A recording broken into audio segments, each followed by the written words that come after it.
उत्तर प्रदेश के कुशीनगर जिले के हाटानगर के मदनी मस्जिद कमेटी के सेक्रेटरी शाकिर खान की हार्ट अटैक से मौत हो गई है। जुमेरात की दोपहर उन्हें सीने में दर्द होने पर गोरखपुर के एक प्राइवेट अस्पताल में भर्ती कराया गया था। यहां से वो लखनऊ रेफर कर दिए गए थे।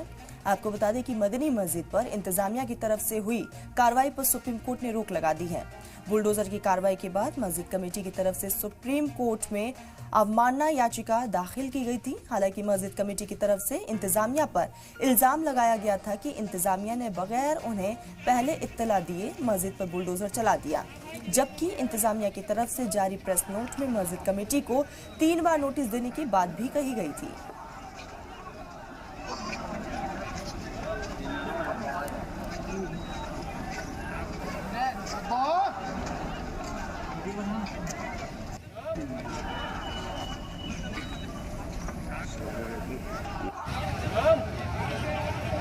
Go!